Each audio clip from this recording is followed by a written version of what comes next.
Una niña pequeña rezaba por las obras hasta que su hermano marcó el 911 y algo impactante sucedió. Si disfrutaste de esta historia, suscríbete al canal y escribe Amén en los comentarios. Una hermosa noticia podría llegar a ti muy pronto.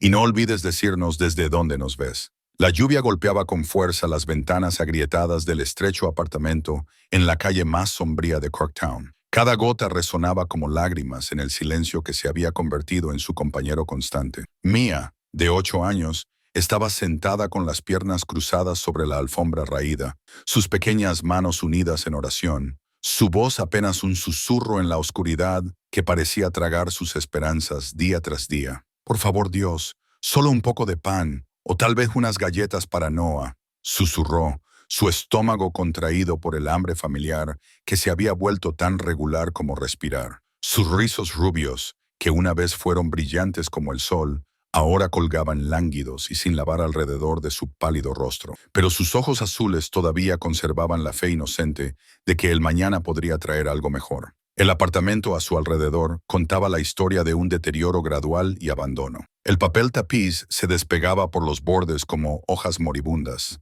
revelando manchas de agua que trazaban años de negligencia. La única bombilla que había proporcionado su única iluminación colgaba oscura e inútil desde ayer, cuando la compañía eléctrica finalmente cumplió sus amenazas. La nevera permanecía silenciosa en la esquina. Sus estantes vacíos eran un monumento a promesas incumplidas y recursos estirados hasta el punto de la ruptura. Noah, de 10 años, observaba a su pequeña hermana desde la puerta de la cocina. Su corazón se rompía con cada palabra de su inocente súplica. A los 10 años, cargaba el peso de la responsabilidad que debería haber pertenecido a los adultos. Sus delgados hombros soportaban cargas que lo hacían parecer mayor de lo que era, pero aún dentro de lo que un niño superdotado y traumatizado podría manejar. Su cabello oscuro, tan parecido al de su padre, aunque no lo sabía, caía sobre unos ojos verdes que habían visto demasiadas dificultades, pero mantenían la inteligencia y determinación que el trauma a veces acelera en los niños resilientes.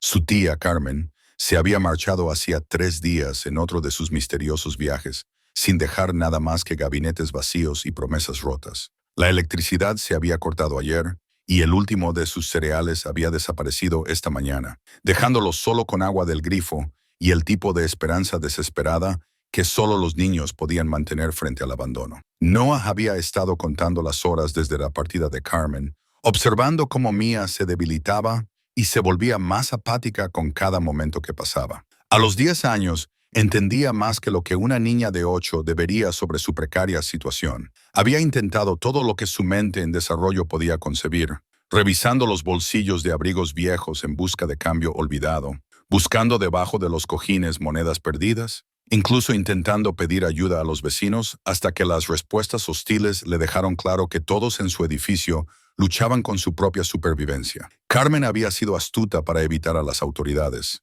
Los había inscrito en una pequeña escuela privada dirigida por una iglesia que hacía pocas preguntas sobre la asistencia irregular, afirmando que estudiaban en casa los días que ella desaparecía. Había entrenado cuidadosamente a Noah sobre qué decir si alguien hacía preguntas, que ella era su tutora, que estaban bien, que cualquier problema era temporal. Las pocas veces que los trabajadores sociales habían hecho visitas superficiales, Carmen había estado presente, el apartamento temporalmente abastecido con comida y los niños entrenados para dar las respuestas apropiadas. Pero esta vez se sentía diferente. Carmen había estado ausente más tiempo de lo habitual y la mente de Noah, de 10 años, entendía que algo fundamental había cambiado. El viejo teléfono de disco en la cocina se había convertido en su última esperanza. Era una de las pocas cosas que aún funcionaban en su mundo en deterioro, una reliquia de décadas pasadas que de alguna manera mantenía su conexión con el mundo exterior.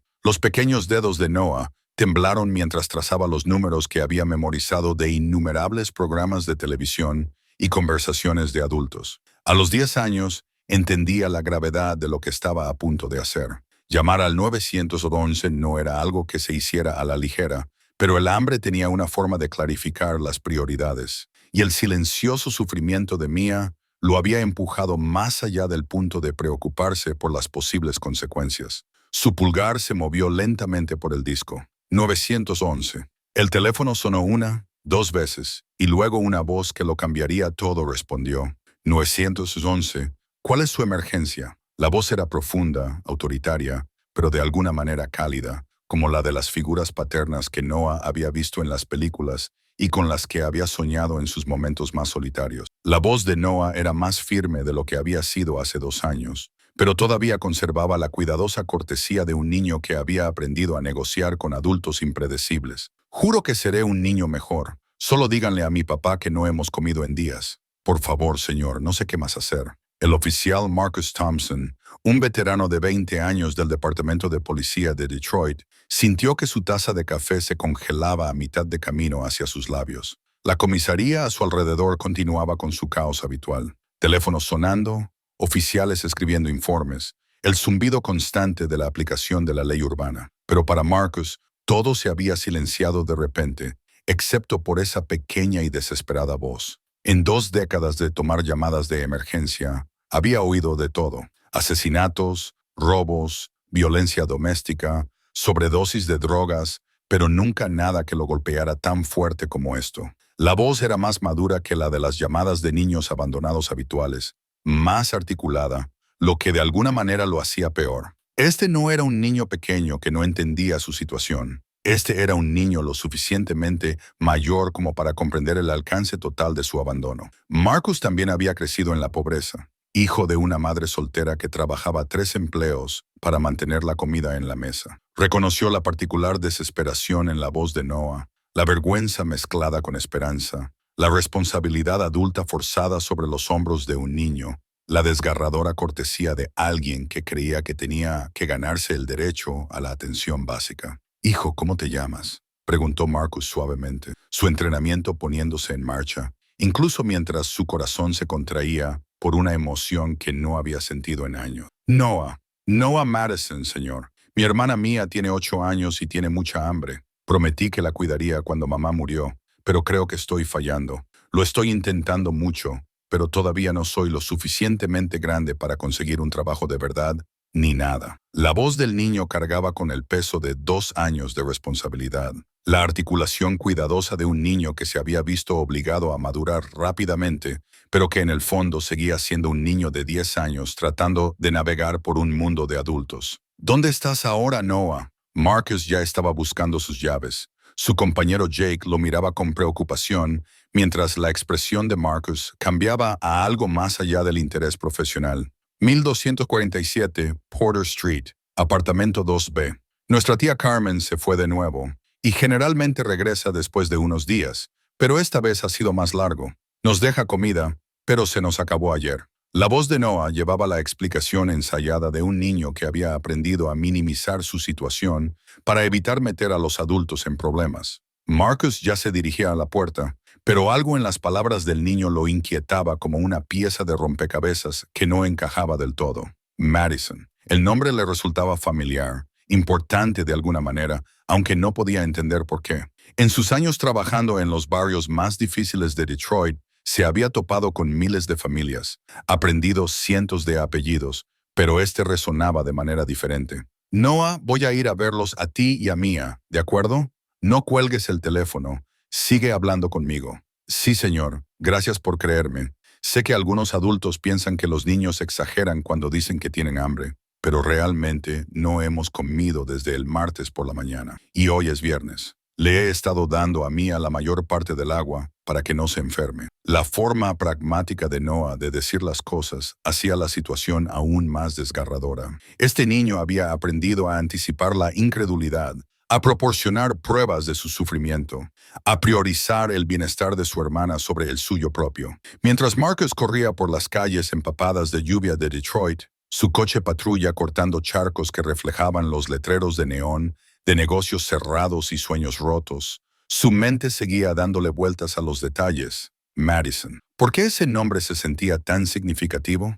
Había estado trabajando en estos barrios el tiempo suficiente para conocer la mayoría de los nombres de familia, los ciclos generacionales de pobreza y lucha, pero este se sentía diferente, importante de alguna manera. La radio sonaba con otras llamadas, disturbios domésticos, informes de robo, el caos habitual de la noche del viernes. Pero Marcus se encontró completamente concentrado en la pequeña voz que todavía hablaba nerviosamente a través de su auricular. Noah estaba describiendo su rutina diaria, los juegos que jugaba con Mia para distraerla del hambre, su cuidadosa gestión de sus recursos menguantes. La imagen que surgía era la de un niño que había asumido responsabilidades adultas con notable gracia e inteligencia, pero que en el fondo seguía siendo un niño de 10 años tratando de proteger a su pequeña hermana. Mientras tanto, a solo 12 millas de distancia en el prestigioso barrio de Palmer Woods, donde las calles arboladas susurraban sobre dinero antiguo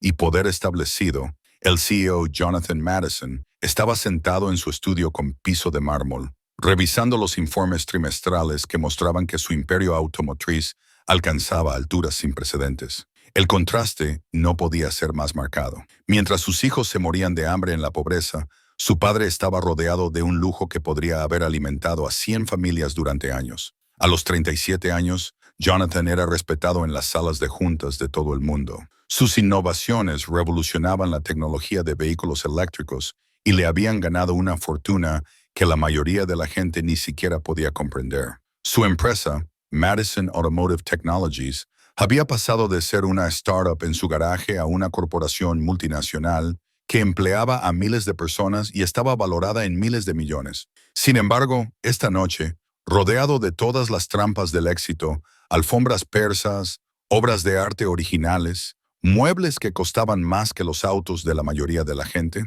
algo se sentía vacío en sus logros, como si estuviera construyendo monumentos para llenar un vacío que el dinero no podía tocar. La fotografía en su escritorio de caoba lo mostraba con Victoria, su difunta esposa, tomada durante su breve y apasionado matrimonio hace 8 años. Ella había sido su novia de la universidad, el amor de su vida, la mujer que entendía sus sueños y lo empujaba a lograrlos. Ella había muerto en un accidente automovilístico cuando estaba embarazada de 7 meses de su primer hijo, llevándose consigo no solo su corazón, sino también sus sueños de la familia que habían planeado construir juntos. La habitación de bebé que habían preparado permanecía cerrada e intacta, un santuario a las posibilidades que nunca serían. Después de la muerte de Victoria, Jonathan había caído en un período oscuro de dolor y malas decisiones. Se había casado con Elena Rodríguez, la consejera de duelo de Victoria, en una ceremonia en Las Vegas solo 3 meses después del funeral.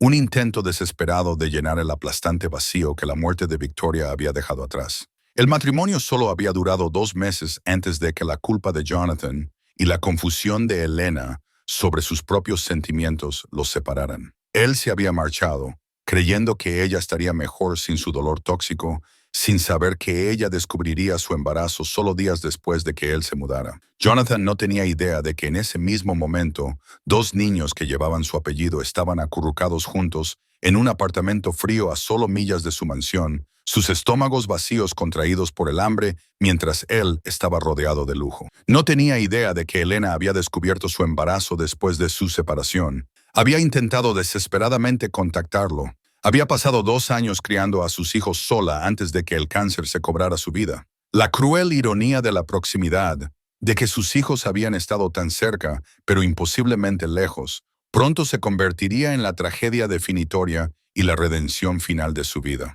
Marcus se detuvo frente al deteriorado edificio de apartamentos, su puerta de seguridad rota, colgando de forma torcida como una boca a mitad de un grito. El edificio apestaba a desesperación y sueños abandonados, un marcado contraste con el reluciente coche de policía que ahora se encontraba frente a él como un faro de esperanza en un océano de desesperación. El vecindario a su alrededor mostraba las cicatrices del declive económico, ventanas tapiadas, lotes cubiertos de maleza, los restos de negocios que alguna vez habían proporcionado esperanza y empleo. Subió las estrechas escaleras de 2 en 2, siguiendo el débil sonido de la voz de Noah, que todavía hablaba nerviosamente por el teléfono. El pasillo olía a moho y a tuberías rotas. Años de mantenimiento postergado creaban una atmósfera de negligencia institucional. Puedo ver las luces de su auto desde la ventana oficial. Gracias por venir. Me estaba asustando pensando que tal vez, esta vez, nadie me creería.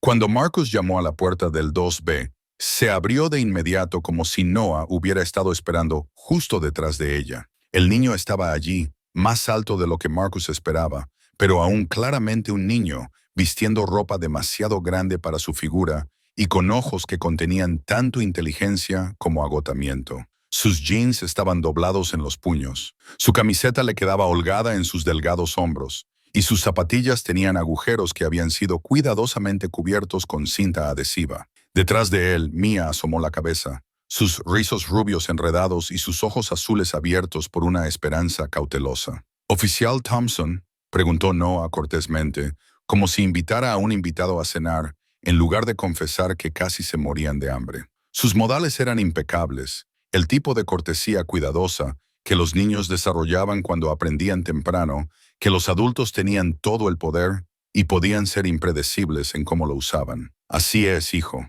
Marcus se arrodilló para mirar a Noah a los ojos, inmediatamente sorprendido por algo familiar en las facciones del niño. La mandíbula fuerte, la expresión decidida de sus hombros, la forma en que se mantenía con una dignidad tranquila a pesar de sus circunstancias. Le recordaba a alguien, aunque no podía recordar a quién. «¿Puedes enseñarme tu casa?». El apartamento contaba una historia de negligencia sistemática disfrazada de dificultad temporal. La nevera zumbaba vacía. Sus estantes solo llevaban el residuo pegajoso de condimentos consumidos hace mucho tiempo y el amargo olor a leche agria que había sido limpiada, pero nunca del todo eliminada. La despensa no contenía nada más que polvo y excrementos de ratones, evidencia de pequeños carroñeros que habían encontrado mejores cosas en otros lugares. En el dormitorio de los niños, Marcus encontró ropa cuidadosamente doblada y camas ordenadas. Clara evidencia de que a pesar de todo, estos niños mantenían la dignidad y la esperanza, sintiéndose orgullosos de las pocas cosas que podían controlar. «Noah, ¿dónde trabaja tu tía Carmen?», preguntó Marcus, sus instintos de detective notando la ausencia de cualquier pertenencia de adulto o signos de una habitación regular. «Ella dice que hace limpieza para diferentes personas, pero no le gusta hablar de su trabajo. Se molesta cuando le hacemos demasiadas preguntas sobre a dónde va». La cuidadosa respuesta de Noah sugería un niño que había aprendido a navegar alrededor de los secretos de un adulto y sus estados de ánimo impredecibles. Pero fue la caja de zapatos debajo de la cama de Noah lo que lo cambió todo para siempre. «¿Qué es esto, Noah?», preguntó Marcus suavemente, sosteniendo el recipiente desgastado que había sido cuidadosamente escondido debajo del colchón delgado. «Esas son las cartas de mamá», dijo Mia antes de que Noah pudiera detenerla. Su inocencia de 8 años rompió los cuidadosos secretos que Noah había estado tratando de proteger. «Noah dice que no se las mostremos a nadie, pero mamá está en el cielo ahora, así que tal vez esté bien». La cara de Noah se sonrojó de vergüenza y miedo mientras miraba a Marcus y a su hermana. A los 10 años, entendía el peso de los secretos de una manera que Mia, de 8 años, no. «Lo siento, oficial Thompson. Sé que no debería haberlas tomado del cuarto de la tía Carmen, pero tenían el nombre de nuestro papá en ellas. Y pensé que tal vez si las mantenía a salvo, algún día podría dárselas yo mismo». Con manos temblorosas que delataban emociones que estaba tratando de mantener controladas, Noah abrió la caja. Adentro había docenas de cartas, todas cuidadosamente conservadas a pesar de su antigüedad, todas dirigidas a Jonathan Madison en Madison Automotive Technologies. Cartas que nunca habían sido enviadas. Cartas que contaban la historia de los intentos desesperados de una joven por contactar al padre de sus hijos, volviéndose más frenéticos y desconsolados con cada intento sin respuesta. La sangre de Marcus se heló mientras leía la primera carta, con fecha de hace 6 años, escrita con una caligrafía cuidada que hablaba de educación y refinamiento. «Mi queridísimo Jonathan, descubrí que estaba embarazada solo unos días después de que te fuiste. Sé que nuestro matrimonio fue un error, nacido del dolor compartido, y entiendo por qué tenías que irte. Pero estos bebés, sí bebés, estoy esperando gemelos, son inocentes de nuestros fracasos como adultos. No espero que vuelvas conmigo, pero merecen saber que su padre existe. He intentado llamar a tu oficina, pero no me quieren pasar. Espero que esta carta te llegue. Nuestros hijos te necesitan, incluso si yo no puedo ser parte de esa relación». Marcus sintió que el mundo se inclinaba sobre su eje mientras continuaba leyendo. La carta estaba firmada por Elena Madison, la madre de Noah y Mia, quien había descubierto su embarazo después de la partida de Jonathan. Las cartas pintaban un cuadro de una mujer desesperada por cerrar una brecha que parecía imposible de cruzar, escribiendo carta tras carta a un hombre que nunca respondió, porque nunca las recibió. A medida que Marcus leía más a fondo la correspondencia, la historia se volvía más clara y más desgarradora. Elena había estado sola y embarazada, tratando de criar gemelos mientras lidiaba con su propia práctica de consejería de duelo. Las cartas documentaban el crecimiento de los niños, sus primeras palabras, sus primeros pasos, sus personalidades desarrollándose. Elena había estado enviando al padre informes detallados sobre niños que él nunca supo que existían, creando una relación unilateral a través de palabras en papel. Elena escribió que te intentó llamar primero. Dijo Noah en voz baja, sentado en la cama junto a Marcus con la cuidadosa madurez de un niño que había aprendido a navegar por las emociones de los adultos. Pero tu oficina dijo que no querías que te molestaran y la tía Carmen dijo que tu número había cambiado. De todos modos, Marcus sacó otra carta, esta con fecha de hace 4 años. Jonathan, los gemelos tienen 4 años ahora. Noah es tan protector con Mia, justo como imagino que tú serías con ellos. Es increíblemente brillante, ya lee libros de capítulos y hace preguntas sobre todo.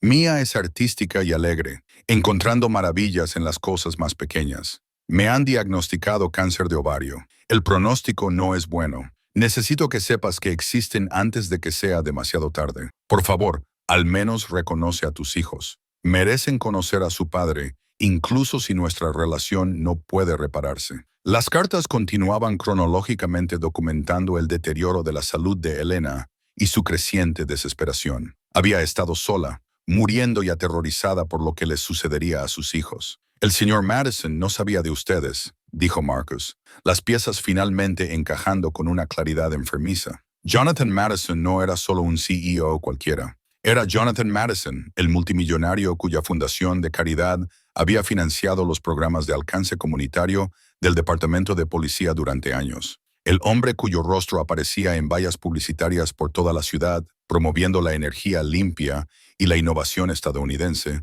era el padre de estos 2 niños que habían estado sobreviviendo con las obras. Pero, ¿cómo es que las cartas nunca le llegaron? ¿Cómo es que estos niños permanecieron escondidos de su padre durante 6 años? Como si leyera sus pensamientos, Noah sacó otro trozo de papel, este mucho más nuevo y claramente diferente de la caligrafía cuidadosa de Elena. Era un recibo de alquiler de un apartado de correos firmado por Carmen Rodríguez. La misma Carmen que se suponía que era la tutora de los niños, la mujer que los había abandonado por días a la vez. La tía Carmen siempre decía que le enviaba las cartas a nuestro papá, explicó Noah, su voz cargando con el peso de una traición que solo ahora estaba comenzando a entender. Pero el mes pasado, la seguí a la oficina de correos porque tenía curiosidad por saber a dónde iba todo el tiempo. La vi poner las cartas de mamá en una caja en lugar de enviarlas. Cuando le pregunté por qué, se enojó mucho y dijo que nuestro papá era demasiado rico e importante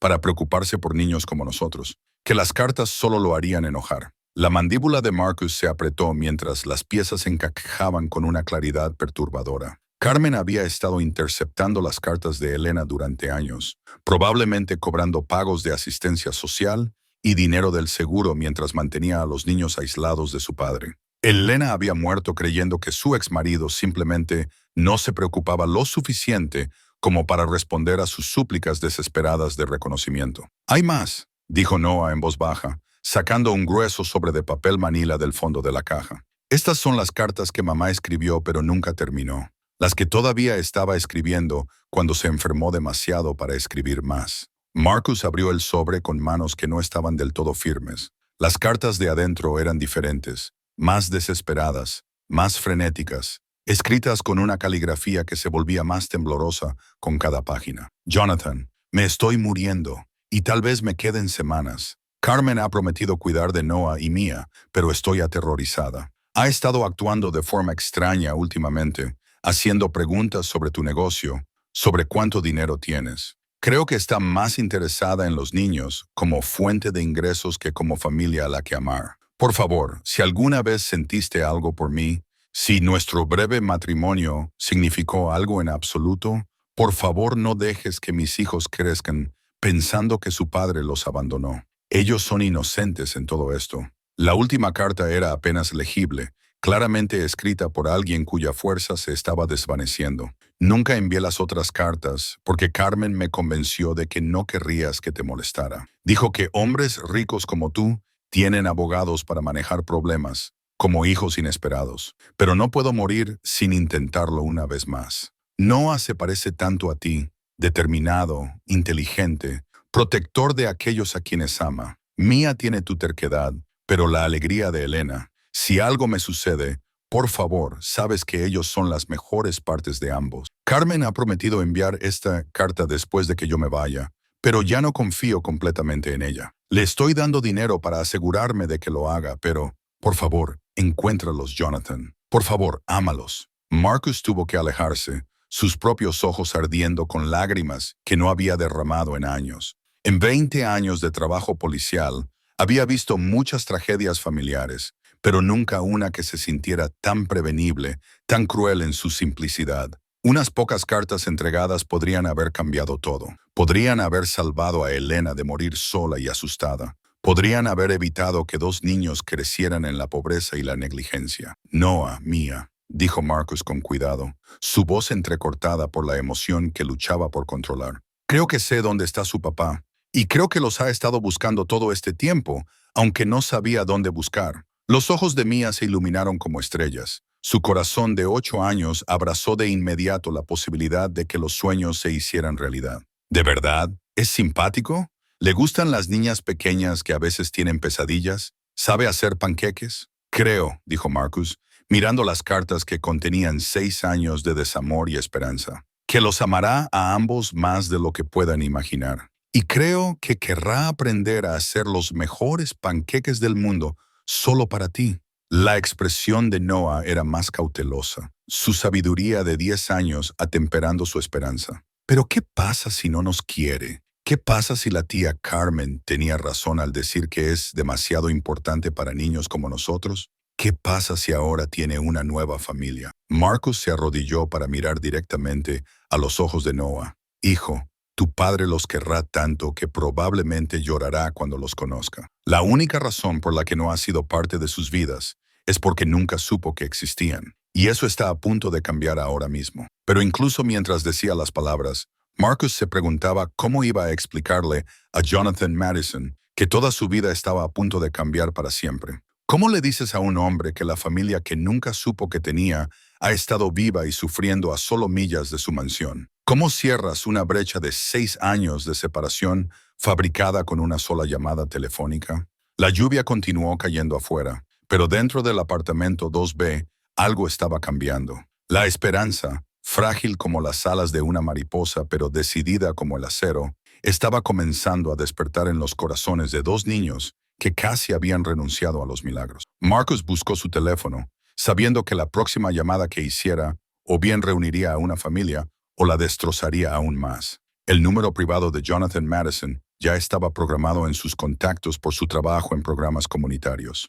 Una cruel ironía que los esfuerzos filantrópicos del hombre lo hubieran puesto en el teléfono de Marcus, mientras sus propios hijos luchaban contra el hambre a solo millas de distancia. Mientras el teléfono sonaba, Marcus miró a Noah y Mía, quienes lo observaban con el tipo de confianza que solo los niños podían dar. Ya no una confianza absoluta e ingenua, sino esperanzada a pesar de sus experiencias, dispuesta a creer que a veces los adultos podían arreglar las cosas si se esforzaban lo suficiente. Pasara lo que pasara, estaba decidido a hacerlo bien. La llamada se conectó y una voz familiar respondió. Jonathan Madison al habla. Marcus respiró hondo, un aliento que sintió que contenía 6 años de esperanzas retenidas y sueños rotos. Sir Madison, soy el oficial Marcus Thompson del Departamento de Policía de Detroit. Lo llamo por Noah y Mia Madison. Señor, creo que son sus hijos. El silencio al otro lado del teléfono se prolongó tanto que Marcus se preguntó si la llamada se había cortado.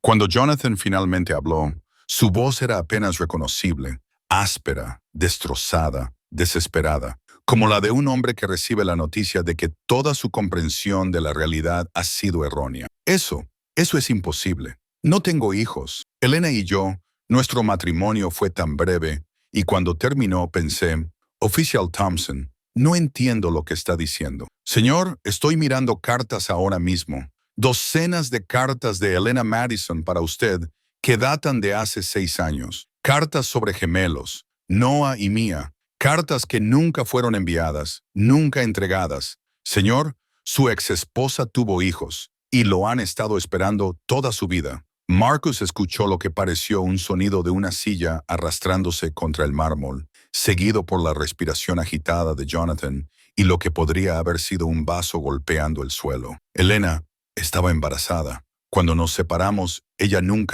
no tenía idea. Dios mío, no tenía idea. Señor Madison, Elena murió hace 2 años de cáncer.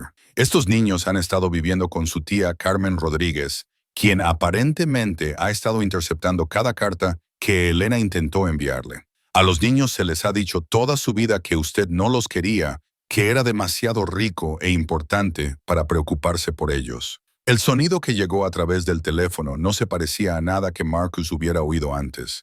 El corazón de un hombre adulto rompiéndose en tiempo real. 6 años de cumpleaños perdidos y oportunidades perdidas, chocando con una esperanza imposible. Mis hijos están vivos. Creen que los abandoné. Creen que elegí no. ¡Oh, Dios! ¿Qué clase de monstruo creen que soy? Noah, que había estado escuchando con los ojos muy abiertos que parecían ocupar la mitad de su delgado rostro, de repente agarró la manga de Marcus con una fuerza sorprendente. ¿Es él? ¿Es nuestro papá? Suena muy triste. Marcus asintió y sin dudar Noah tomó el teléfono con el tipo de valentía que solo los niños poseían. Papá, soy Noah. Mia y yo hemos estado esperando que vinieras a buscarnos. Hemos sido muy buenos, lo prometo.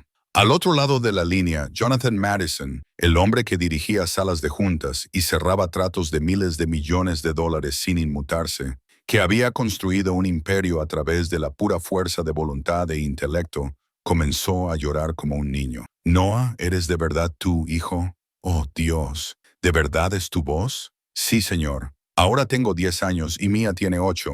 Tuvimos fiestas de cumpleaños con solo nosotros dos y cupcakes de la tienda de la esquina cuando podíamos pagarlos. La tía Carmen a veces se acuerda de nuestros cumpleaños, pero por lo general está demasiado ocupada con sus otras cosas. La forma pragmática de Noah de decir los detalles desgarradores golpeó a Jonathan como golpes físicos. Hijo, voy a buscarlos ahora mismo. Voy a buscar a los dos. Debería haber estado allí para cada cumpleaños, cada día, cada momento. Lo siento mucho.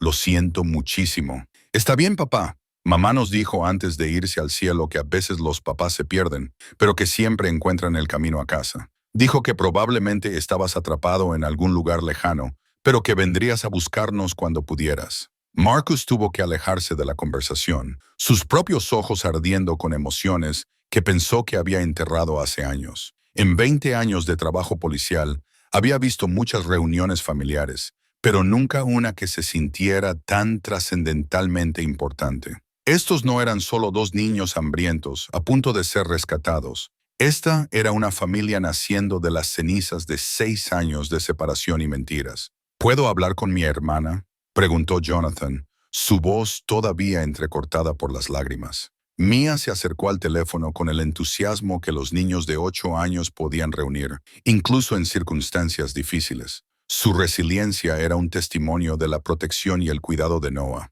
Hola, papá. ¿Te gustan los panqueques? A mí me gustan mucho los panqueques, pero no tenemos ninguno ahora mismo. Noah dice que eres muy alto y que tienes un auto bonito y que probablemente vives en una casa grande. La risa de Jonathan era medio sollozo, medio alegría pura. Me encantan los panqueques, cariño. Y sí, tengo autos y una casa grande. ¿Les gustaría venir a verlos? ¿Les gustaría venir a casa? ¿Puede venir Noah también? No voy a ningún lado sin Noah. Él me cuida cuando la tía Carmen se va. Claro que Noah puede venir. A partir de ahora, todos nos quedaremos juntos. No más estar separados. No más tener hambre. No más tener miedo. Se lo prometo a los dos. 25 minutos después, el sonido de un motor costoso deteniéndose afuera atrajo la atención de todos. A través de la ventana manchada de lluvia, Marcus vio a Jonathan Madison salir de un Tesla plateado que probablemente costaba más de lo que la mayoría de la gente ganaba en 2 años. Incluso en la tenue luz de la calle,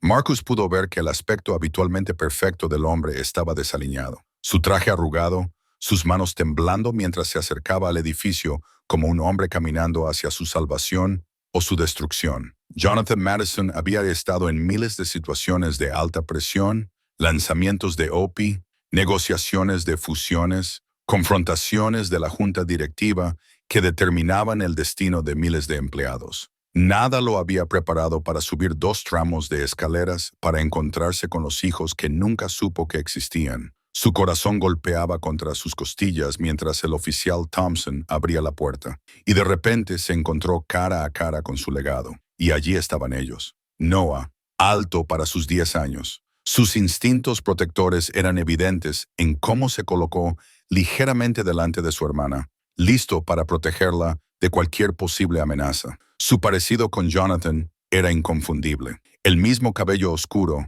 los mismos ojos verdes, la misma expresión seria que hablaba de inteligencia y responsabilidad, asumidas demasiado jóvenes. Pero fue Mia quien le robó el aliento a Jonathan por completo. Rizos rubios como los de Elena, pero con facciones que eran claramente las suyas, como si la genética hubiera mezclado cuidadosamente lo mejor de ambos padres para crear a esta personita perfecta. «Papá», susurró Mia, inclinando la cabeza con curiosidad en lugar de timidez, estudiándolo con la intensa concentración que los niños le ponían a los momentos importantes. Jonathan se arrodilló sobre la alfombra desgastada, abriendo sus brazos con cautela, temeroso de que cualquier movimiento repentino pudiera romper el hechizo de este momento imposible. «Sí, cariño, soy tu papá». Mia caminó directamente hacia su abrazo con la confianza que los niños de 8 años aún podían ofrecer cuando sentían un amor genuino. Sus pequeños brazos se envolvieron alrededor de su cuello con una fuerza que rompió y reparó el corazón de Jonathan simultáneamente. «Hueles a jabón caro», anunció con la honestidad de una niña de 8 años. «Y eres muy, muy alto». Noah dijo que lo serías. Noah se quedó atrás por un momento, estudiando a Jonathan con la cuidadosa evaluación de un niño que había aprendido a ser cauteloso, que había sido decepcionado por los adultos demasiadas veces como para confiar fácilmente. A los 10 años, entendía más sobre la complejidad de su situación que Mia. «¿Nos vas a cuidar ahora? Porque lo he estado intentando mucho durante 2 años, pero creo que necesito ayuda. Es más difícil de lo que pensaba». Jonathan extendió su brazo libre, y después de un momento de vacilación que hablaba del cansancio aprendido, Noah entró en el abrazo. El peso de su hijo en su brazo, sólido, real y vivo, hizo que las piernas de Jonathan casi cedieran. «Hijo, has hecho un trabajo tan increíble, tan asombroso, pero no se supone que tienes que cuidar de todos los demás. Se supone que tienes que ser un niño. Yo los voy a cuidar a ti y a Mia de ahora en adelante. Se lo prometo con todo lo que tengo». Marcus observó la reunión con un desapego profesional que luchaba contra una profunda emoción personal. Había sido policía el tiempo suficiente para saber que las promesas eran cosas frágiles, fácilmente rotas por las circunstancias y las buenas intenciones que no podían sobrevivir a la realidad de vidas dañadas. Pero algo en la forma en que Jonathan sostenía a esos niños, como si temiera que pudieran desaparecer si los soltaba, como si fueran las cosas más preciosas en un mundo lleno de tesoros, sugería que esta promesa sería diferente. «Señor Madison», dijo Marcus suavemente, reacio a interrumpir, pero sabiendo que los asuntos prácticos no podían esperar indefinidamente. «Necesitamos discutir los aspectos legales. Carmen Rodríguez ha sido su tutora legal desde la muerte de Elena. Habrá papeleo, investigaciones, procedimientos de custodia que podrían llevar tiempo». Jonathan levantó la vista, sus brazos aún envueltos protectoramente alrededor de sus hijos, su expresión cambiando a algo que Marcus reconoció. La determinación concentrada de un hombre que había construido un imperio y no dejaría que la burocracia se interpusiera entre él y su familia. «Cueste lo que cueste, cada abogado que tengo, cada recurso a mi disposición, no me importa lo que cueste ni cuánto tiempo tome. Estos son mis hijos». «Papá», dijo Mia, retrocediendo para mirarlo a la cara con la expresión seria que ponía cuando hacía preguntas importantes. «¿De verdad eres rico?» Noah dijo que tal vez eras rico porque las cartas de mamá hablaban de tu gran compañía que ayuda al medio ambiente. Jonathan se rió a pesar de sus lágrimas. El sonido oxidado por el desuso, pero genuino. «Sí, cariño, tengo mucho dinero, lo que significa que tú y Noah nunca más tendrán que preocuparse por la comida o la ropa o por tener un lugar cálido para dormir. ¿Podemos comer panqueques mañana?» Preguntó Noah con la esperanza cuidadosa de un niño que había aprendido a no pedir demasiado, que había sido decepcionado demasiadas veces como para esperar milagros, pero que estaba dispuesto a esperar pequeños. Pueden tener lo que quieran, panqueques para el desayuno, el almuerzo y la cena si eso los hace felices, helado, pizza, juguetes, libros, bicicletas, lo que sus corazones deseen. Pero incluso mientras Jonathan hacía estas promesas, Marcus podía ver que la naturaleza abrumadora de la situación estaba comenzando a afectarlo. No se trataba solo de proporcionar cosas materiales.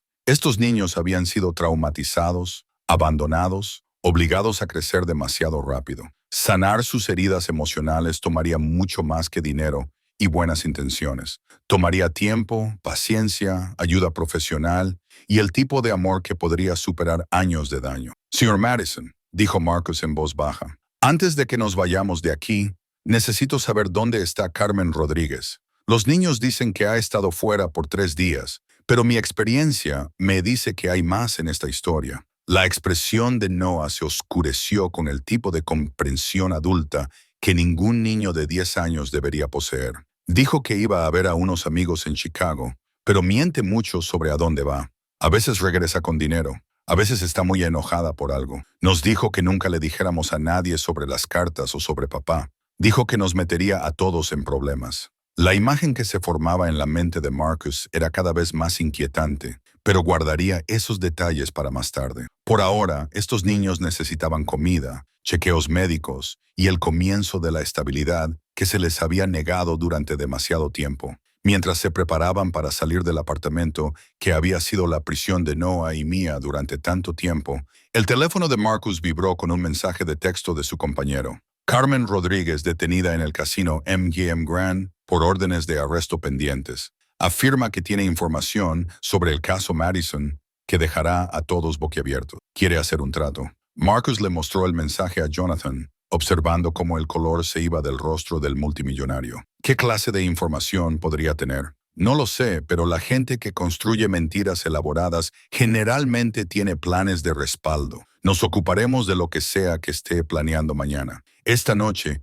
estos niños necesitan a su padre. Desde la cocina se escuchó la voz de la señora Chen mientras ayudaba a los niños a recoger sus pocas posesiones preciosas. Sus instintos maternales abrazaron de inmediato a la nueva familia de su empleador. El sonido de la risa mezclado con instrucciones suaves creó las primeras notas de lo que se convertiría en una sinfonía de sanación. Pero Marcus sabía que las revelaciones más difíciles aún estaban por venir. El viaje a la mansión de Jonathan fue un viaje entre mundos. Noah y Mia pegaron sus caras a las ventanas del Tesla, maravillados por el paseo suave y silencioso que era tan diferente de las pocas veces que habían estado en el destartalado sedán de Carmen. El interior del auto, con sus asientos de cuero y tecnología sofisticada, era como una nave espacial para niños que habían pasado sus vidas navegando por la pobreza. «Papá, ¿por qué tu auto no hace ruido?», preguntó Mia, su curiosidad natural emergiendo a pesar del día abrumador. «Es eléctrico, cariño. Funciona con batería en lugar de gasolina, así que es mucho más silencioso y mejor para el medio ambiente». «¿Lo inventaste tú?», preguntó Noah, su mente de 10 años ya entendiendo que su padre era alguien importante, de maneras que apenas comenzaba a comprender. «Ayudé a diseñar parte de la tecnología que lo hace funcionar. Mi compañía construye autos como este». «Genial», dijo Noah con la aceptación pragmática que los niños le ponían a las circunstancias extraordinarias. «¿Crees que podríamos ver tu fábrica alguna vez? He estado leyendo sobre autos eléctricos en la biblioteca». «Hijo, puedes ver lo que quieras. La fábrica, mi oficina, los laboratorios de investigación, todo es parte de tu mundo ahora». La mansión de Jonathan en Palmer Woods se alzó ante ellos como algo salido de un cuento de hadas. Mientras su coche subía por el camino de entrada circular, pasando jardines perfectamente cuidados y fuentes que brillaban incluso bajo la lluvia, ambos niños se quedaron en silencio por el asombro. «¿Aquí es donde vamos a vivir de verdad?», susurró Mia, su aliento empañando la ventana. «Esta es nuestra casa», dijo Jonathan simplemente, aunque Marcus notó cómo le temblaban las manos ligeramente al estacionar. La magnitud del cambio estaba afectando a todos.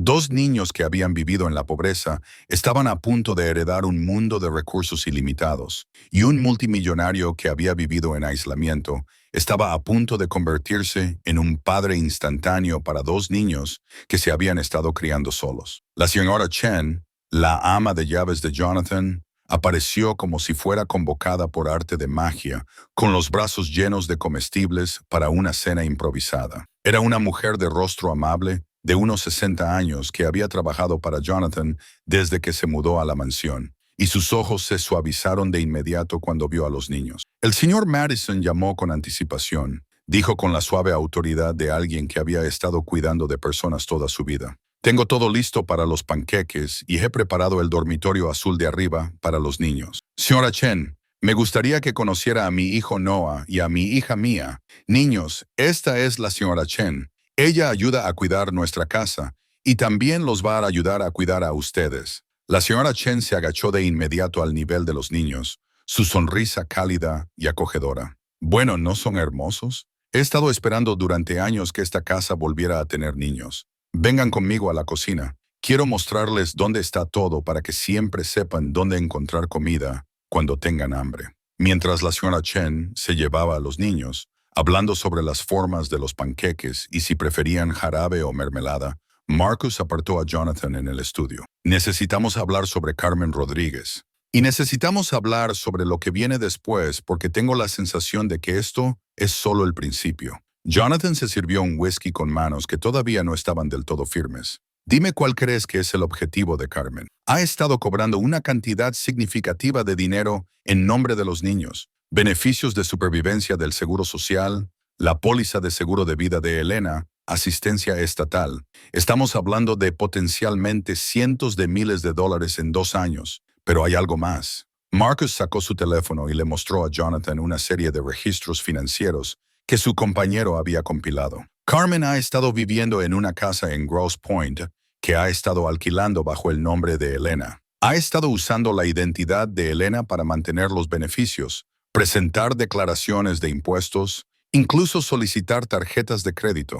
La mandíbula de Jonathan se apretó cuando las implicaciones lo golpearon. Ha estado lucrándose del sufrimiento de mis hijos mientras los mantenía en la pobreza. Pero esto es lo que me preocupa. Carmen ha sido cuidadosa para evitar los servicios sociales. Inscribió a los niños en una pequeña escuela privada de la iglesia que no hace muchas preguntas sobre la asistencia irregular. Entrenó a Noah sobre qué decir si alguien oficial se acercaba. Esto no fue solo negligencia. Esto fue calculado. Marcus dudó antes de dar la siguiente información. Hay más. Carmen ha estado en contacto regular con alguien más.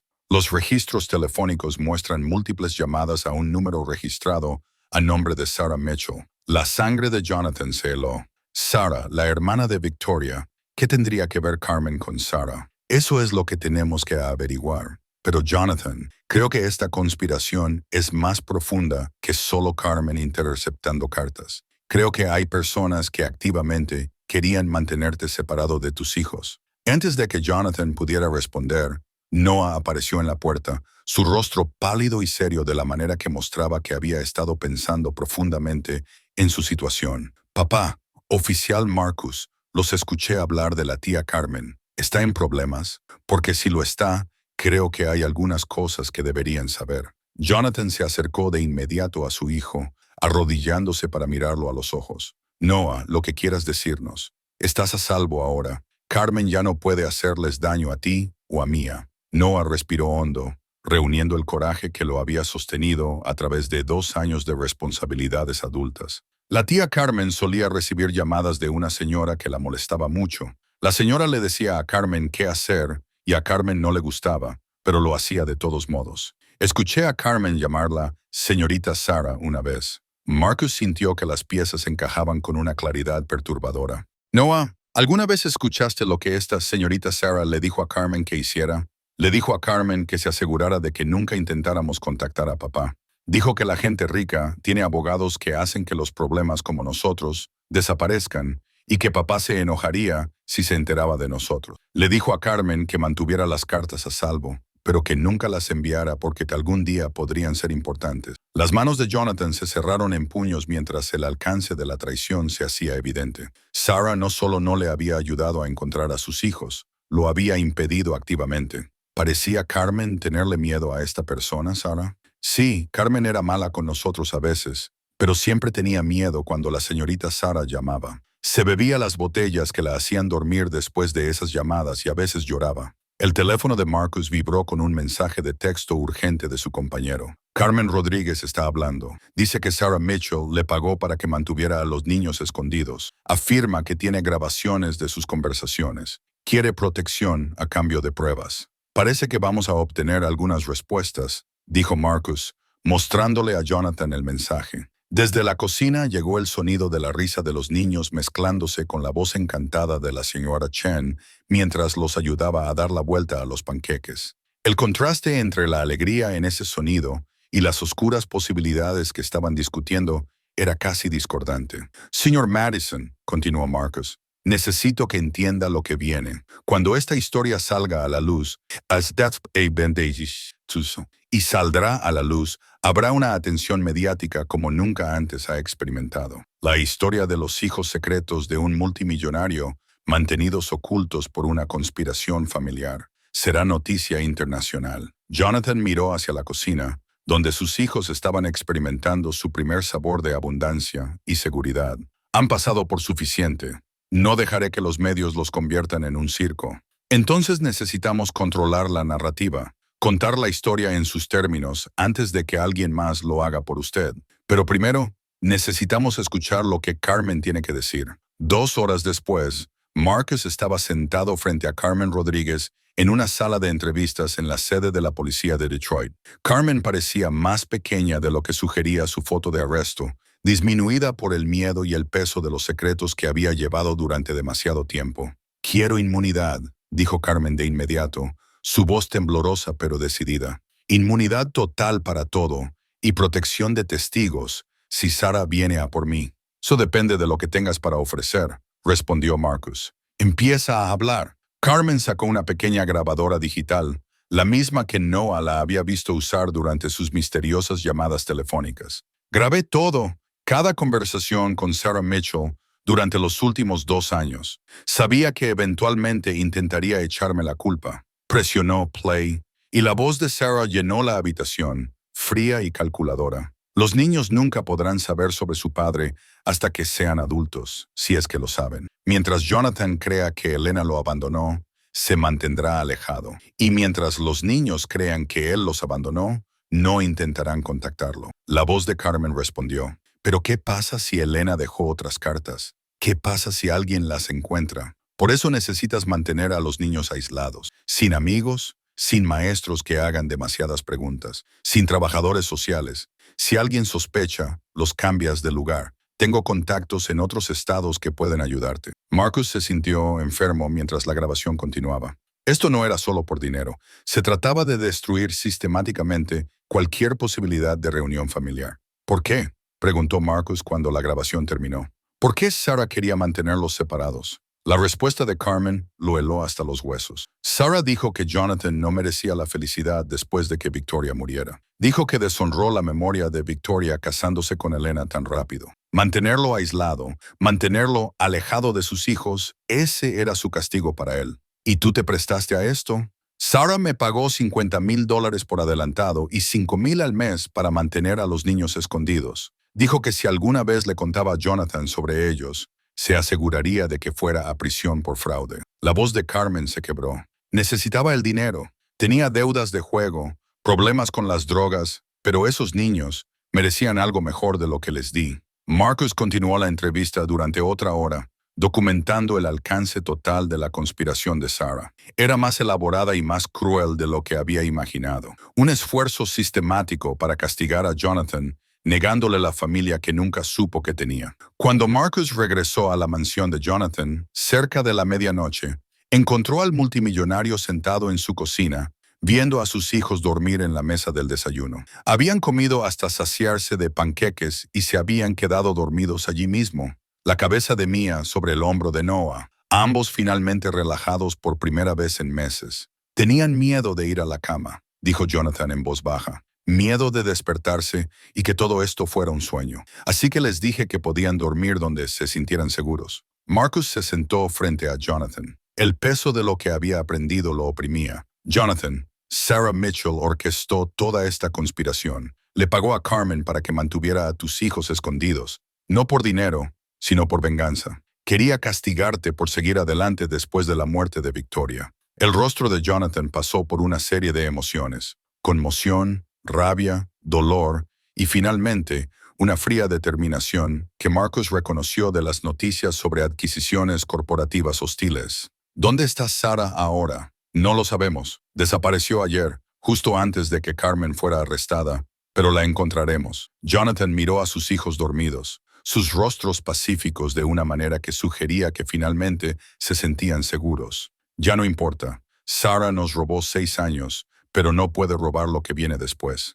Hay algo más, dijo Marcus suavemente. Carmen guardó todas las últimas cartas de Elena, las que Elena escribió en sus últimas semanas. Están aquí. Son difíciles de leer, pero creo que necesitas verlas. Marcus le entregó a Jonathan un sobre de papel manila, observando el rostro del hombre mientras leía las últimas palabras de Elena. Jonathan, me estoy muriendo, y necesito que sepas que mantener a nuestros hijos lejos de ti nunca fue mi elección. Carmen me convenció de que no querrías saber de ellos, que reconocerlos solo te causaría dolor. Le creí porque estaba débil, asustada y muriendo. Pero Noah se parece tanto a ti, brillante, protector, terco de la mejor manera. Y Mia tiene tu sentido de la justicia, tu negativa a rendirte cuando las cosas se ponen difíciles. Van a crecer para cambiar el mundo contigo o sin ti, pero serían extraordinarios con un padre que los ama. Lamento no haber sido lo suficientemente fuerte para luchar por ellos. Por favor, sé lo suficientemente fuerte para amarlos. Jonathan leyó la carta 2 veces. Las lágrimas corrían por su rostro mientras finalmente entendía el alcance total de lo que se les había quitado a todos. Elena había muerto creyendo que lo estaba protegiendo de una responsabilidad no deseada, mientras que él había vivido 6 años sin saber que la familia que soñaba realmente existía. Ella nunca lo supo, susurró Jonathan. Elena murió pensando que no quería a nuestros hijos. Pero tus hijos están aquí ahora, dijo Marcus con firmeza, y saben que los quieres. Eso es lo que importa. En ese momento, Noah se revolvió, abriendo los ojos e inmediatamente mirando a su alrededor para asegurarse de que todos todavía estuvieran allí. Cuando vio a Jonathan y Marcus, se relajó de nuevo. Papá, ¿estás bien? Te ves triste. Jonathan se acercó para abrazar a ambos niños, con cuidado de no despertar a Mia por completo. Ya no estoy triste, hijo. Estoy exactamente donde se supone que debo estar. Mientras subían para dejar a los niños adecuadamente instalados para la noche,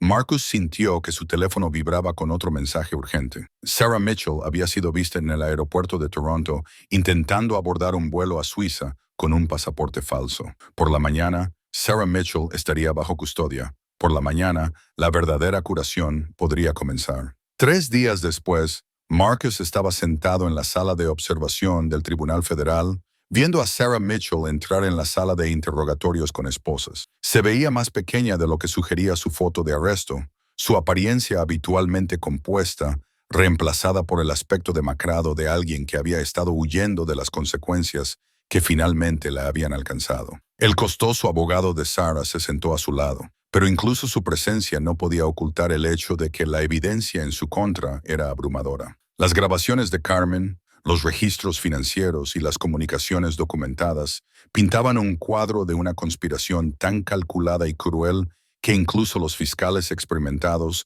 se conmocionaban por su alcance. Mi cliente está dispuesta a cooperar plenamente, comenzó el abogado. Pero Sarah lo interrumpió con un gesto brusco. No quiero cooperar. Quiero explicar por qué lo que hice era necesario.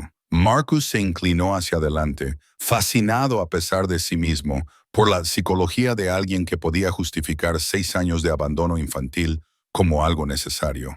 Sarah miró directamente a la cámara, su voz firme y fría. Jonathan Madison deshonró la memoria de mi hermana al casarse con Elena Rodríguez 3 meses después del funeral de Victoria. Victoria había sido el amor de su vida, su compañera en la construcción de todo lo que logró, y la reemplazó con una consejera de duelo como si fuera una transacción comercial. La fiscal de distrito, Rebecca Chen, mantuvo su compostura profesional. Señora Mitchell, explique cómo eso justificaba mantener al señor Madison alejado de sus hijos. Esos niños fueron un error, un producto del dolor y el mal juicio de Jonathan. Victoria murió llevando a su hijo, su verdadero hijo, su hijo planeado. Estos otros niños eran solo accidentes que resultaron de su incapacidad para procesar el duelo adecuadamente. Marcus se sintió enfermo al escuchar la descripción clínica de Sarah de Noah y Mia como accidentes. Complicaciones no deseadas en su retorcida visión de preservar la memoria de Victoria. Cuando Elena se quedó embarazada, vio una oportunidad para proteger el legado de Victoria. Si Jonathan supiera sobre los niños, podría haber vuelto con Elena. Podría haber intentado que ese matrimonio funcionara por obligación. Eso habría sido un insulto final a todo lo que Victoria significó para él. Así que convenció a Carmen Rodríguez para que la ayudara a mantener a los niños en secreto. Carmen se motivó fácilmente con el dinero y entendió que a veces hay que tomar decisiones difíciles por el bien común. Le proporcioné fondos suficientes para cuidar de los niños mientras los mantenía alejados de Jonathan. La fiscal sacó registros financieros que contaban una historia diferente. Señora Mitchell, Carmen usó la identidad de Elena para cobrar más de $400,000 en beneficios y pagos de seguros durante 2 años. Mientras tanto, los niños vivían en la pobreza. ¿A dónde fue ese dinero? La compostura de Sarah se resquebrajó ligeramente. Las decisiones financieras personales de Carmen no eran mi responsabilidad. Le pagué para que mantuviera la separación de los niños de Jonathan. La forma en que ella eligió interpretar el cuidado dependía de ella. Usted sabía que los niños estaban siendo descuidados. Sabía que los estaban manteniendo alejados de un hombre que los habría visto como obligaciones en lugar de regalos. La culpa de Jonathan por la muerte de Victoria lo habría convertido en un padre terrible para los hijos de Elena. Marcus había escuchado suficiente justificación. Entró en la sala de interrogatorios con una carpeta llena de pruebas que destruirían la narrativa de Sarah por completo.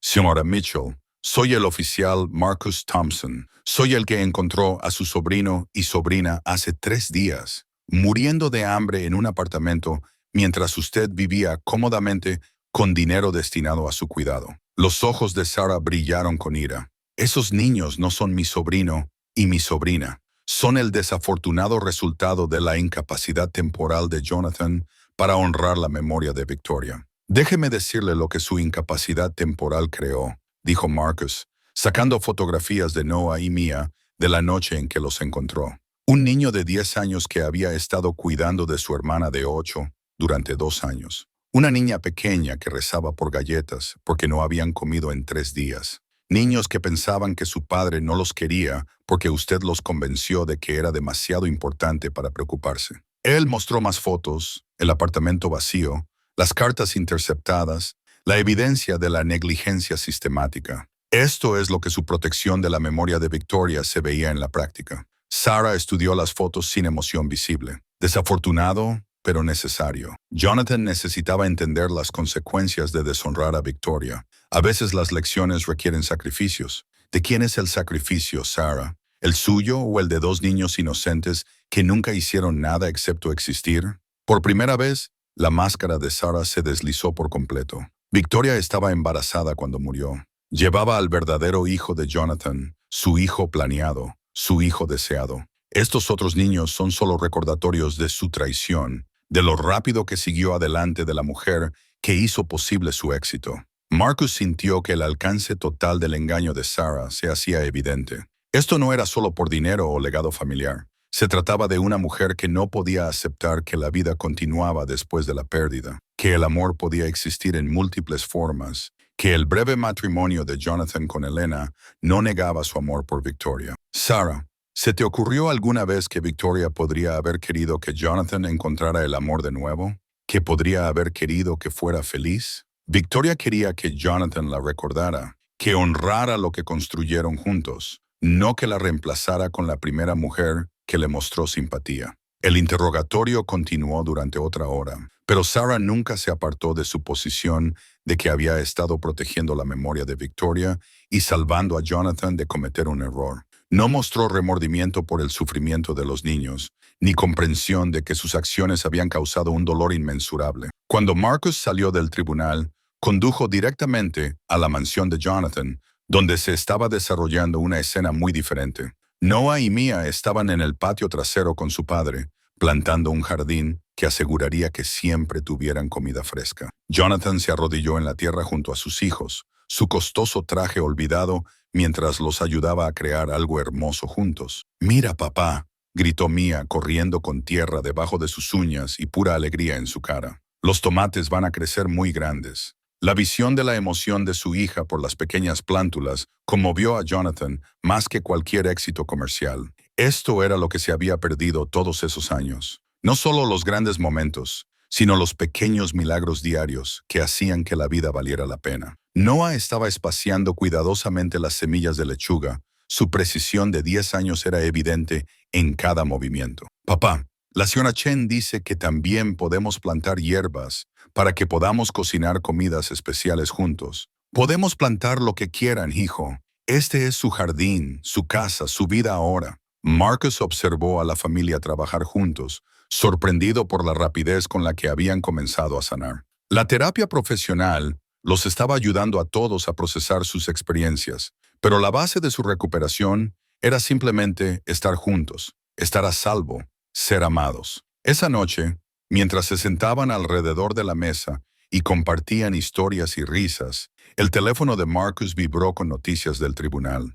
Sarah Mitchell había sido sentenciada a 12 años en una prisión federal por conspiración, fraude y poner en peligro a niños. Carmen Rodríguez recibió 5 años con posibilidad de libertad condicional en 3. Su cooperación le había valido cierta indulgencia, pero para Marcus, la verdadera justicia no estaba ocurriendo en los tribunales. Estaba ocurriendo aquí mismo en el trabajo diario de reconstruir una familia que había sido destrozada por el egoísmo y la crueldad de los adultos. «Tío Marcus», dijo Mia, usando el título que le había otorgado después de su primer desayuno de panqueques juntos. «¿Vendrás a nuestra obra de teatro la semana que viene? Voy a hacer un girasol. No me lo perdería por nada, cariño. Y yo seré el narrador», añadió Noah con un orgullo silencioso. «Tengo que contar toda la historia y asegurarme de que todos entiendan lo que está pasando». Jonathan se acercó y le revolvió el pelo a su hijo. «Eso suena perfecto para ti, Noah. Siempre has sido bueno asegurándote de que la gente entienda las cosas importantes». A medida que la noche terminaba y los niños subían a prepararse para ir a la cama, Jonathan apartó a Marcus. «He estado pensando en Elena», dijo Jonathan en voz baja, «en cómo murió creyendo que yo no quería a nuestros hijos. No puedo traerla de vuelta, pero puedo asegurarme de que su sacrificio no sea inútil». «¿Qué quieres decir?» «Estoy creando la Fundación Elena Madison, una organización de asistencia legal para ayudar a las familias a navegar por los sistemas que las mantienen separadas. Ningún padre debería morir creyendo que sus hijos no son deseados. Ningún niño debería crecer pensando que su padre lo abandonó». Marcus asintió, entendiendo la curación que venía de convertir el dolor en propósito. «Elena estaría orgullosa de eso y orgullosa del padre en el que te has convertido». «Todavía estoy aprendiendo. Cada día Noah y Mia me enseñan algo nuevo sobre la resiliencia, sobre el amor, sobre lo que realmente importa». Sarah pensó que me estaba castigando al mantenerlos alejados, pero al final, encontrarlos me salvó de una vida que era exitosa pero vacía. Mientras Marcus se preparaba para irse, Noah apareció en la parte superior de las escaleras en pijama. «Papá, tío Marcus, gracias por encontrarse el uno al otro. Mamá siempre dijo que a veces las mejores cosas suceden cuando eres lo suficientemente valiente como para pedir ayuda». Mirando a esta familia que había sido reconstruida de las cenizas de la conspiración y la crueldad, Marcus se dio cuenta de que Noah tenía razón. A veces el rescate más importante no se trataba de salvar a las personas del peligro inmediato. Se trataba de salvarlas de una vida de creer que estaban solas. La llamada al 911, que había comenzado con la súplica desesperada de un niño, había terminado con el rescate más importante de todos. Un padre salvado del dolor, niños salvados del abandono, y una familia salvada de las mentiras que los habían mantenido separados. El mañana traería nuevos desafíos, nuevas oportunidades para construir su vida juntos. Pero esta noche, todos estaban en casa donde pertenecían. 6 meses después, Marcus estaba de pie en la parte trasera del Museo de Ciencias de Detroit, viendo a Noah presentar con confianza su proyecto de la Feria de Ciencias sobre energía renovable a un panel de jueces. El niño de 10 años se había fascinado con el trabajo de su padre, pasando horas en el laboratorio de Jonathan, haciendo preguntas y absorbiendo información con la intensidad de alguien que recupera el tiempo perdido.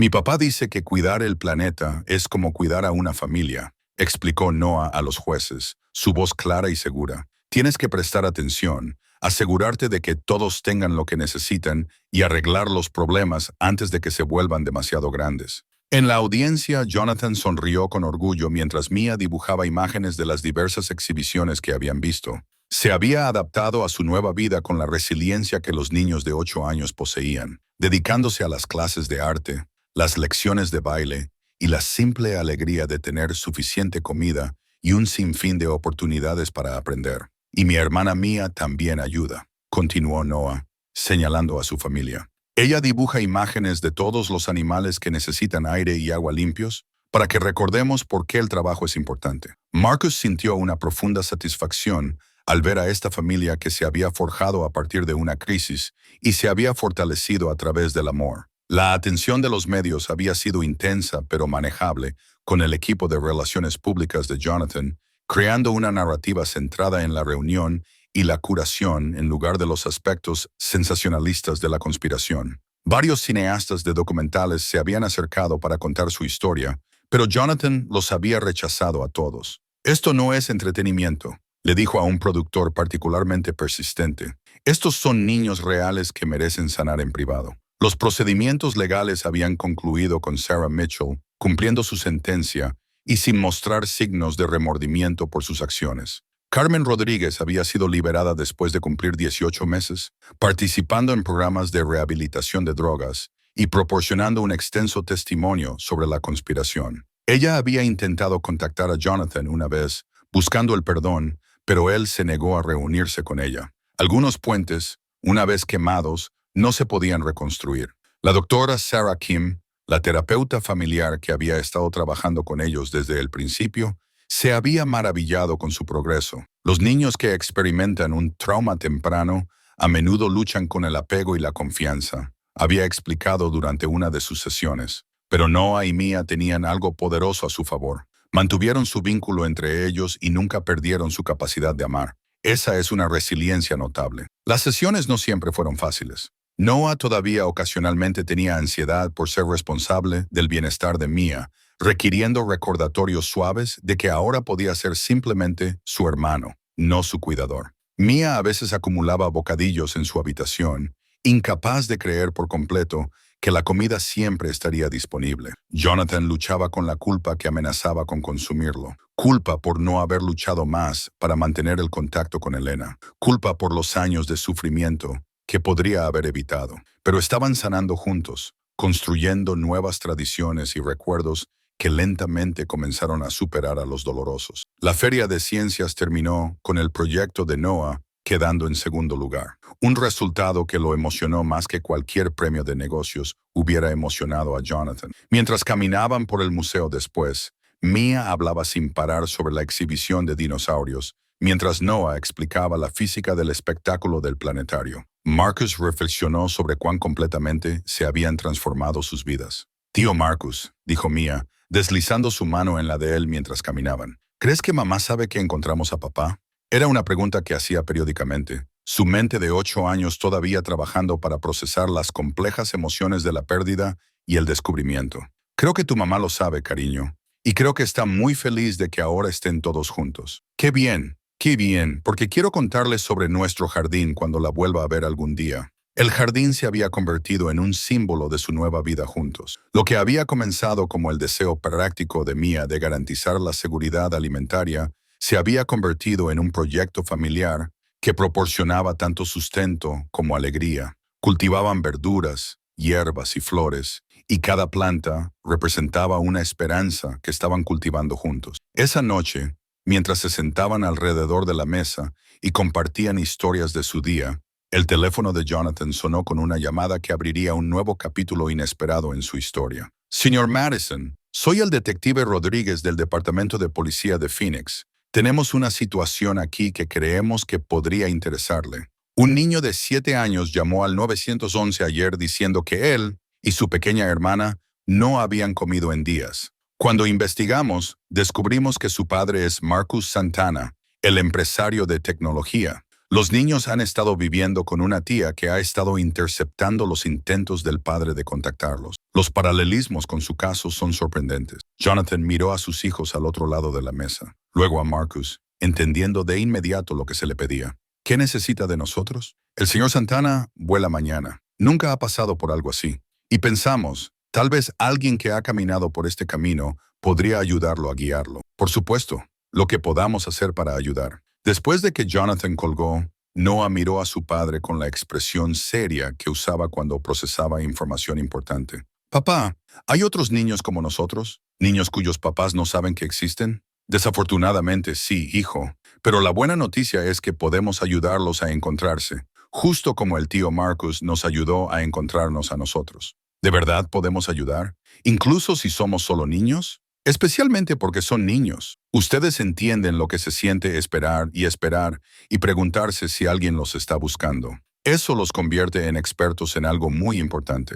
Al día siguiente, Marcus acompañó a Jonathan y sus hijos a encontrarse con Marcus Santana, un exitoso empresario de tecnología cuya propia historia de separación y reunión apenas comenzaba. El hombre era un desastre, afligido, enojado, desesperado por respuestas sobre por qué sus hijos habían sido mantenidos alejados de él. ¿Cómo vives con la culpa?, le preguntó Santana a Jonathan durante su primera conversación. ¿Cómo no odias a todos los que estuvieron involucrados en mantenerlos separados? Jonathan consideró la pregunta cuidadosamente, mirando a Noah y Mia jugar cerca con los hijos de Santana, quienes comenzaban a confiar de nuevo después de su propio rescate. La culpa nunca desaparece por completo, dijo con honestidad, pero he aprendido que la culpa es solo amor sin un lugar a donde ir. Lo mejor que puedes hacer con esa energía es usarla para ser el padre que tus hijos necesitan ahora. El tiempo que perdimos no se puede recuperar, pero el tiempo que les queda juntos puede ser extraordinario si se centran en construir en lugar de lamentar. En las semanas siguientes, Jonathan se encontró convirtiéndose en un consejero no oficial para otros padres en situaciones similares. La Fundación Elena Madison había identificado docenas de casos en los que la alienación parental, el fraude o simples fallas burocráticas habían mantenido a las familias separadas. Cada reunión traía sus propios desafíos, pero también sus propios milagros. Noah y Mia demostraron ser embajadores naturales para otros niños que pasaban por una reunificación familiar. Su resiliencia y alegría en su propia reunión les dio a otros niños la esperanza de que sus situaciones también podían mejorar. Lo bueno de tener un papá, le dijo Noah a un asustado niño de 6 años durante un evento de la fundación, es que no le importa si tienes miedo o estás triste o enojado. Él solo quiere amarte y ayudarte a sentirte seguro. Lleva un poco de tiempo creer que es real, pero luego es lo mejor del mundo.